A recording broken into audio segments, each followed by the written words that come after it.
Yet Bartók the man was an enigma, remote and almost monk-like. Sadly, his life ended in poverty in New York City. Today's program, produced in 1981 to commemorate the 100th anniversary of his birth, is a rich exploration of his complex life. Filmed on location, it draws on rare archival material and interviews with musicians and family members to paint an in-depth portrait of a musical genius. Now, Bartók on Breakfast with the Arts.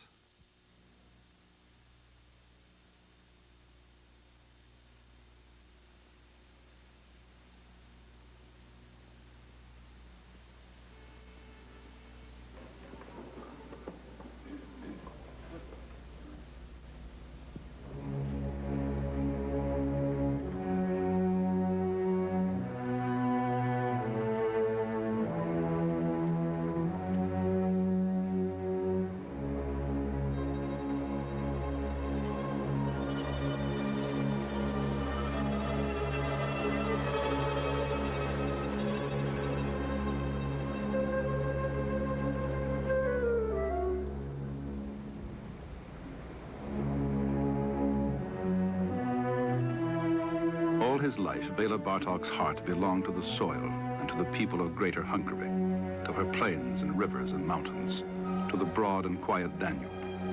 He and the land became one.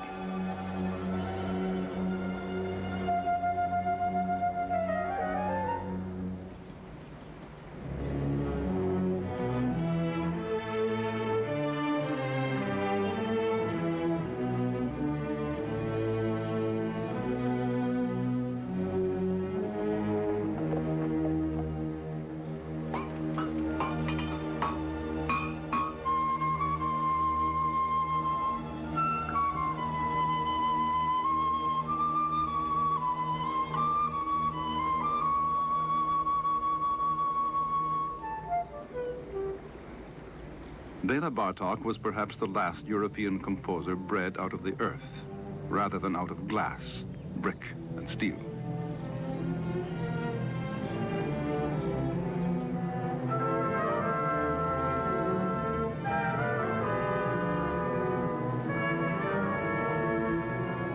Bartok was never truly at ease in the cities of Europe. It was almost as if civilization and he wanted to have nothing to do with each other. Yet it was here that he was drawn deeply into the concert music of his day, music which can be called the finest flower of European culture.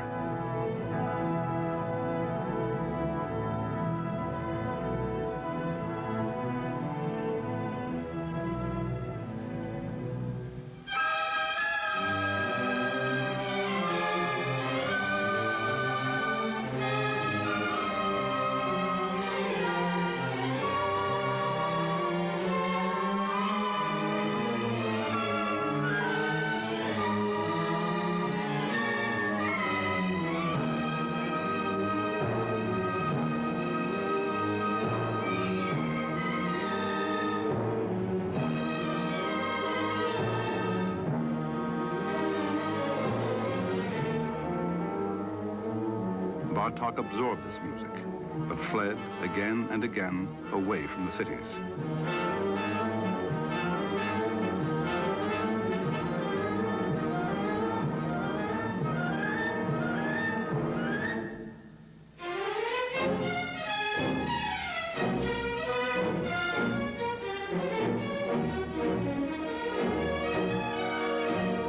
He returned to the land, to the people, and above all to their songs and dances, which he recorded and wrote down for more than 30 years.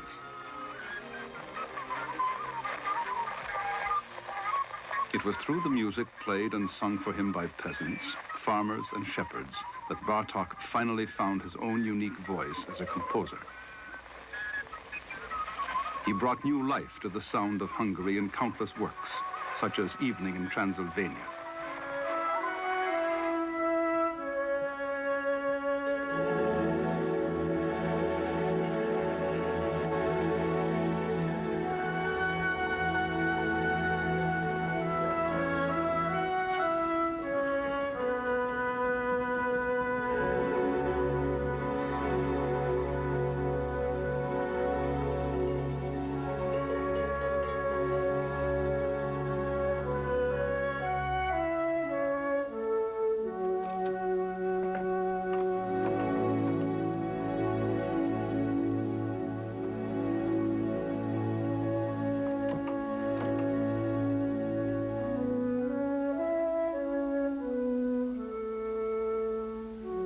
Bartók loved the folk tales of these people. He recorded one in his own voice for Hungarian radio, a text he made for his cantata profana. Volt néki 900 fia, nem nevelte őket semmi mesterségre, csak erdőket járni, csak vadat vadászni. És addig vadászgattak, addig szarvassá változtak ott a nagy erdőkben. Bartók's own life is like one of those folk tales of a solitary wanderer in search of an ideal. His beginnings were modest in an eastern Hungarian town of some 10,000 citizens. I was born on March 25th, 1881 in Nagy Szent Miklós in the county of Toronto. I started learning to play the piano when I was 6 from my mother. Bela Bartok also taught Bela's younger sister Elza. Bela was a frail, lonely child, not strong enough for vigorous play with other children. Bela Bartok Sr. directed the town's agricultural school, as well as the local music society. But this happy family life was not to last. In 1888, when young Bela was 7, his father died.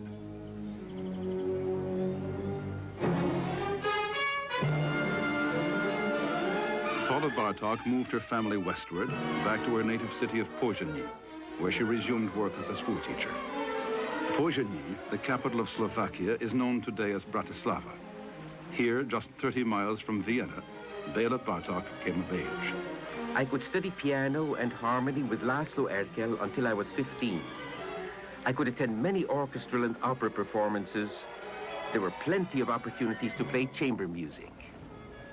The Bartok home was simple, and Bela's mother saved every penny she could. The lessons stayed with her son all his life. Bela attended the gymnasium, graduating in 1899. By the time I was 18, I was quite well acquainted with the literature of music, from Bach to Brahms and Wagner. Under the influence of German music and culture, the budding pianist and composer still signed himself Bela von Bartók.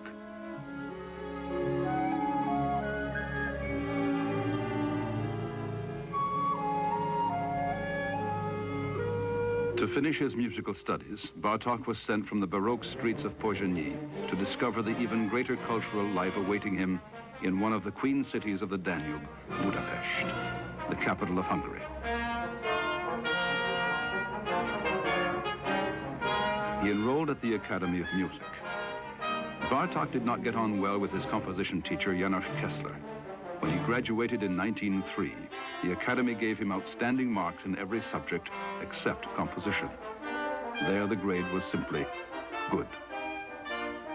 Influenced by Franz Liszt and Richard Strauss, Bartók wrote his own first large orchestral work, the patriotically inspired Kossuth Symphony. In 1907, Bartók became a professor of piano at the newly completed Liszt Academy of Music. Bela Bartok will continue in a moment, here on A&E. From the very start, Bartók was not content to sit home and compose. In 1905, when he was just 24, Bartók set out with an Edison cylinder recording machine and a Kodak portable camera to capture the sights and sounds of Hungary. This is what he saw and heard.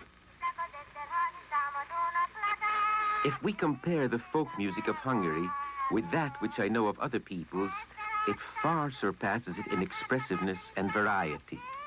A peasant who could compose melodies like one of these, if he were lifted out of the peasant class as a child and somewhat educated, might create distinguished, valuable things.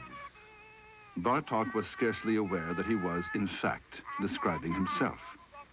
Over the years, he was to make thousands of cylinders, traveling across Hungary, west into Slovak territory, east to Transylvania, where Romania and Hungary merge. One who remembers him well is Ferenc Tamás, now 87, from the village of Iregszemcsi near Lake Balaton.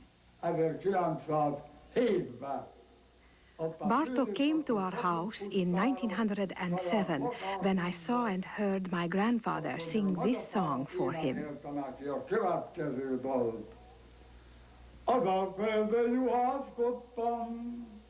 Én egy kicsit elaludtam, a juhaim mind elszöktek, lucernába belementek. Közülük el is pukkadtak, érajtam mindjárt kiadtak, de levelet jót nem adtak, sehol meg nem fogadtak. The craftsmanship of these people won his admiration. He took it as a spiritual model. In many places today, the old ways still live on. And Kata Martin Ambrushne, at 82, remembers the love song she sang for Bartók so long ago.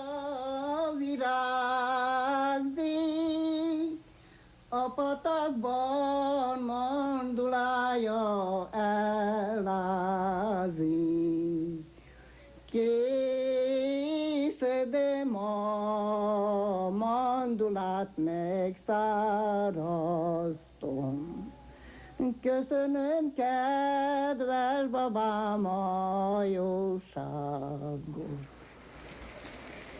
Bartók arranged many dozens of these tunes, some for instruments, others for voices. The bread-baking song, sung by the Hungarian Broadcasting Children's Choir, is taught now in grade school.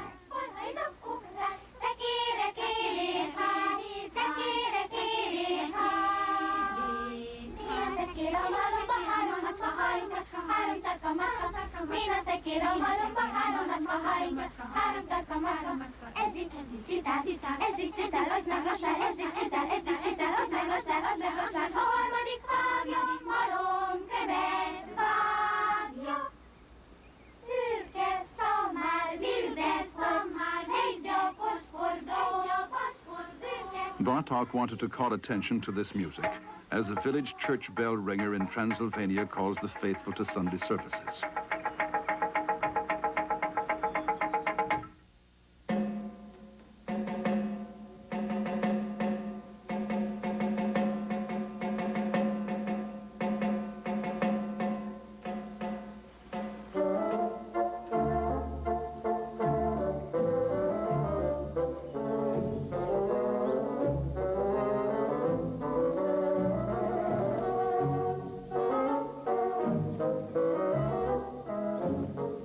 By now, Bartók was a family man. In 1909, at supper one day, after he had finished a lesson with his pupil Marta Ziegler, Bartók said to his mother, Martha will stay here. She is my wife.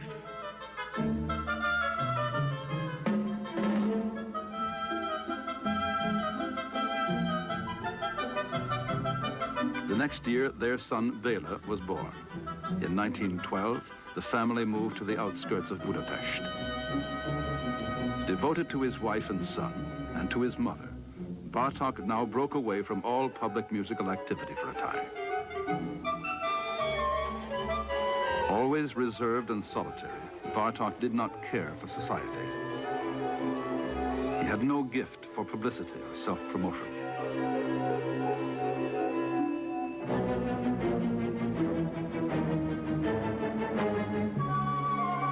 His closest friend was the composer Zoltán Kodály. They began making field trips together to collect folk songs and butterflies.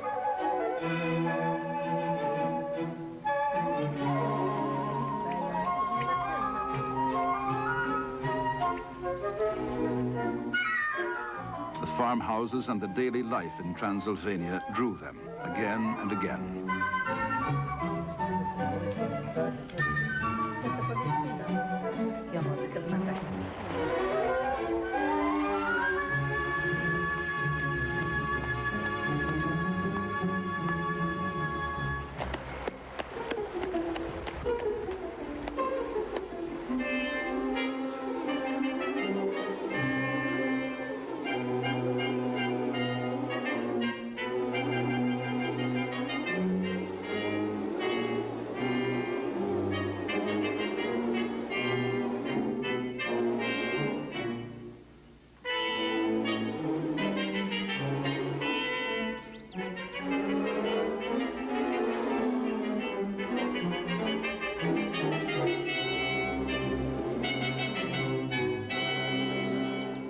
Among these hard-working, God-fearing people, Bartók and Kodály felt at home.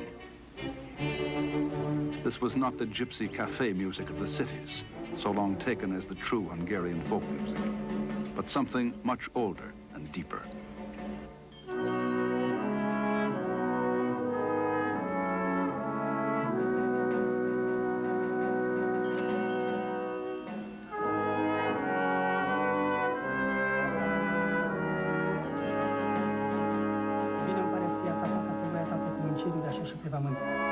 Bartók wanted to preserve this heritage before it was too late, before it vanished forever.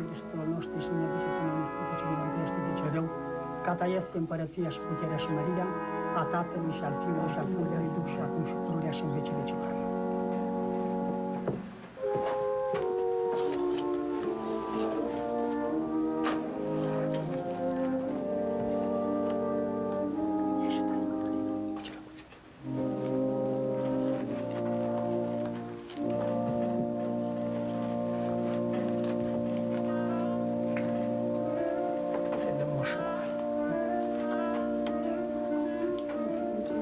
Bartók was often unhappy about having to depend on villagers and farmers for help. Even if I pay, they won't take care of me for money. One is bound by gratitude. Food is very simple. No meat, only 2 dishes for dinner, as much bread, butter, and milk as you want. These old folkways, recreated here as Bartók would have known them early in the century, are disappearing quickly. But Bartók knew even then it was only a matter of time. At this very moment, World War I put a stop to everything. Bartók was homebound in Budapest. Cut off from folk music research, Bartók threw himself back into composing with immense energy. Now, nothing could interfere, as his son Bela remembers. Édesapám valószínűleg érzékeny volt minden zajra, és így többek között a gyereksírásra is. My father was sensitive to any kind of noise, especially crying babies. From the beginning, I was kept away from my father, and I knew I was living with an extraordinary man. To make noise, I had to go out into the garden.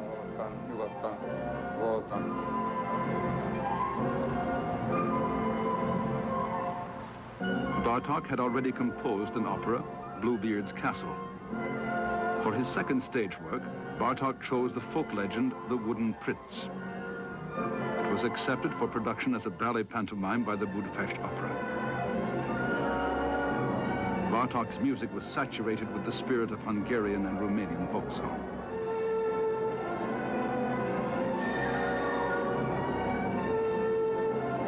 The score was difficult. The orchestra members said it was unplayable, but somehow they persisted through some 30 rehearsals.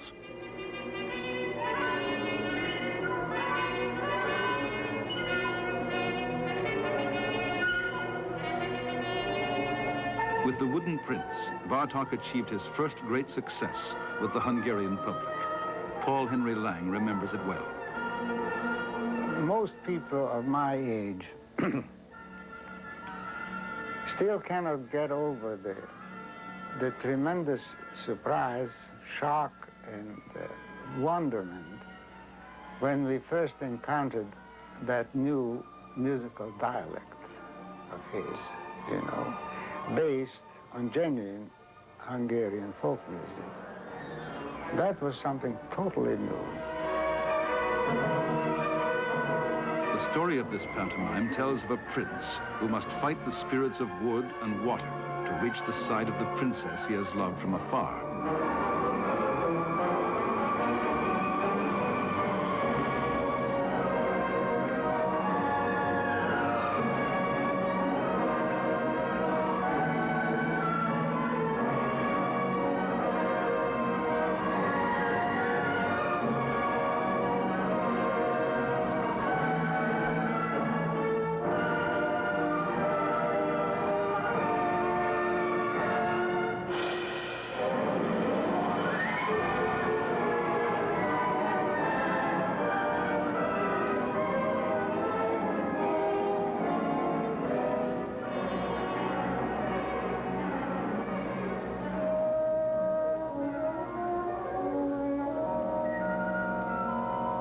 When the prince does approach her, at first the princess ignores him.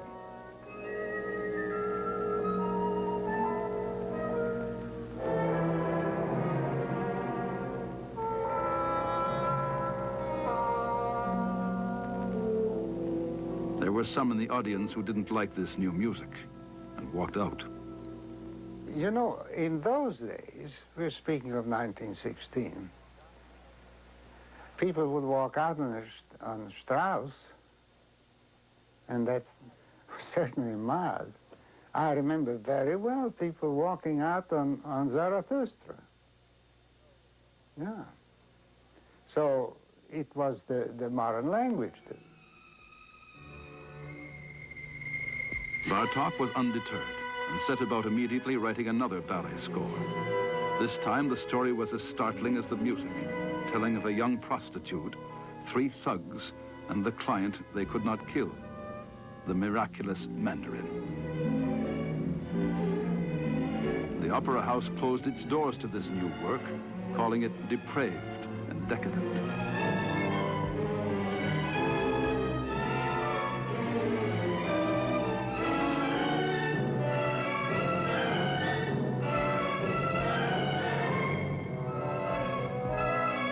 Bartók was accused of giving way to foreign influences. The avoidance of foreign influences results in stagnation.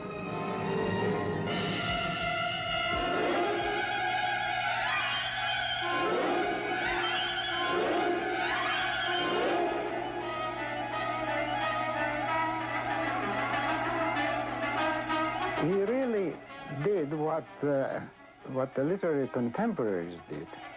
Show the city, big city life, with all its crime and all its devastation.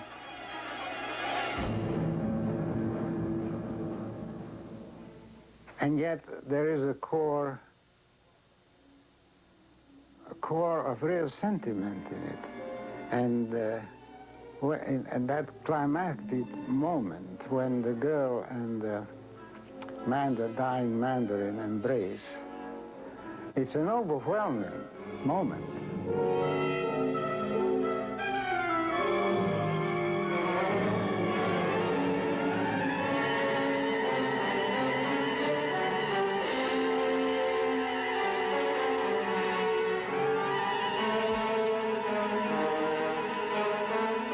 And it redeems all the crime and the sordid background, and that's what he wanted to do. But it was misunderstood. After the refusal of the Miraculous Mandarin, Bartók never again wrote for the stage.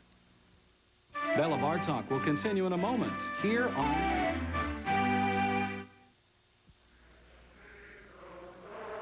The decade of peace for Bartók did not last, nor for the world. Now he faced the hardest choice of his life. The time seems to me not far off when we will all be colonies of Germany, as Czechoslovakia is today. I'd rather turn my back on all of Europe. But where to go? Or is it better to wait for chaos? No, I must go away from here. In December 1939, his mother, who had devoted herself totally to her son, died at the age of 82. Bartók, grief-stricken, was at last free to leave. He chose America. Az amerikai utazással kapcsolatban engem a férjem előkészített már hónapokkal My husband prepared me for the American trip months in advance. Tavasszal In the spring of 1940, he went there on tour and made arrangements with influential people. Különböző illetékes emberekkel. He had plans. És tervei voltak. Bartók returned home, put his affairs in order, placed Peter in an English-speaking school, and left Bela Jr. in charge. On October 8, 1940, he and Dita gave their last orchestra concert at the Liszt Academy. Their conductor was János Ferencsik, already one of Hungary's leading musicians. Furcsa dolog tulajdonképpen, mert határozottan merem állítani, hogy It was odd, but we all felt we would never see Bartók ez again. nem csak olyan búcsú volt, aminek aztán majd It didn't feel like a temporary leave-taking. De ő nem. But not Ő a so with próbákon Bartók. is, és a koncerten is. He was full of life at rehearsals. Vagy Perhaps he nem didn't want to think akart rá about it, gondolni, or he was convinced he would nem return. is érezte azt, és tényleg csak annyi volt, hogy ő most elmegy azzal, hogy majd vissza fog jönni. Egyszer csak üres lett a pódium. At the end, the stage was empty. Ott a állványokat, betolták a zongát, csak Bartók egyedül. Bartók stood there all alone, saying farewell to his audience, alone in his micro-world. Mikrovilágban. That sight was unforgettable. Az látványnak is felejtődetlen. And now, with sad hearts, we must say farewell to you and your dear ones. For how long, or perhaps forever, who knows? The farewell is hard, infinitely hard. And this wonderful country, perhaps to see it for the last time, and with thoughts of the future awaiting us. Properly speaking, this journey is a leap to uncertainty from unbearable certainty. As always, at moments of crisis, Bartók's thoughts moved forward to the future.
The reality awaiting Bela and Dita Bartók was even harder than they had expected.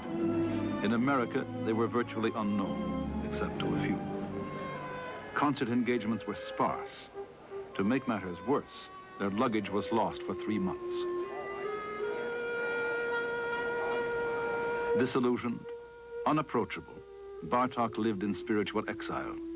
He felt as if his life work was finished. The Bartóks finally found a comfortable apartment in the West Bronx, north of Manhattan, large enough to house their 2 rented pianos. A kapcsolat az kizárólag levelezés útján ment. We kept in touch by mail.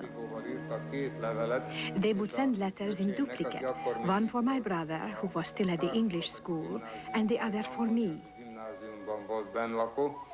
Indigóval neki elküldték az egyik levelet, és nekem a másikat. Nekem azért kellett inkább írni, mert én voltam megbízva apám összes... I was looking after my father's affairs and his house, as they hadn't left like immigrants, but intended to return. Nem úgy mentek el, hogy emigrálnak, mint ahogy itten a legendákkal szokták terjeszteni, hanem úgy, hogy vissza fognak jönni.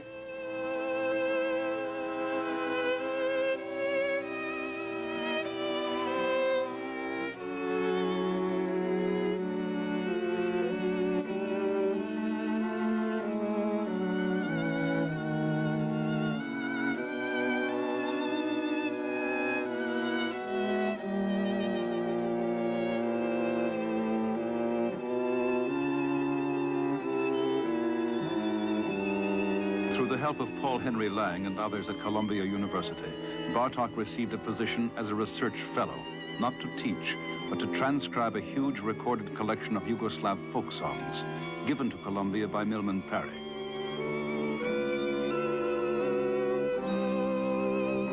It was laborious work.